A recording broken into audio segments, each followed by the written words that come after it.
Hello everyone, good evening সবাইকে। দেখতে পাচ্ছ আমি কিন্তু বাদাম কাকুর কাছ থেকে বাদাম নিয়ে চলে এসেছি। আমাকে বাদাম দিতে চাইছিল না, জানো, অনেক রিকোয়েস্ট করে করে তারপর আমাকে বাদামগুলো দিল। আরে তোমরা কি ভাবছো, সত্যি সত্যি বাদাম কাকুর কাছ থেকে আমি বাদাম নিয়ে এসেছি নাকি? একদমই না। আমার হাজব্যান্ড অফিস থেকে ওর একটা বন্ধু ওকে দিয়েছে। ওরা বাড়িতে চাষ করে, তার জন্য ওনার যারা ক্লোজ ফ্রেন্ড ছিল তাদেরকে দিয়েছে। তো আমরা বাদাম ছাড়াতে বসে গেছি, আমরা বাদাম ছাড়াচ্ছি। আর এদিকে দেখো ওর পাপা যেভাবে বাদাম ছাড়াচ্ছে না, মাম্মাম সেভাবে কপি করে ও বাদাম ছাড়ানোর চেষ্টা করছে। মানে ইয়ে করছে, তাও হচ্ছে না। তো আমরা তো দেখে অবাক হয়ে যাচ্ছি যে মাম্মাম এইটুখানি বয়স থেকে ও কপি করা শিখে গেছে। তো ওর গায়ে তো এতটা জোর নেই যে ও বাদাম ফাটাতে পারবে। তো আমরা তো দুজনা দেখে হাসছি, সাথে মাম্মাম আমাদের হাসি দেখে ও হাসছে।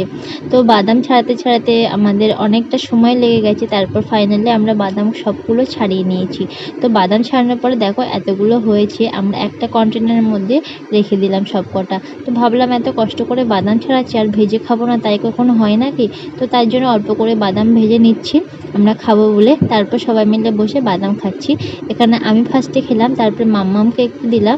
মাম্মাম তো খেয়ে নাচছে যে এত টেস্ট হয়েছে বাদাম ভাজা। তো তোমাদের ভিডিওটা কেমন লাগলো অবশ্যই কিন্তু কমেন্ট করে জানিও, ভালো লাগলে একটা লাইক করো। থ্যাংক ইউ সবাইকে।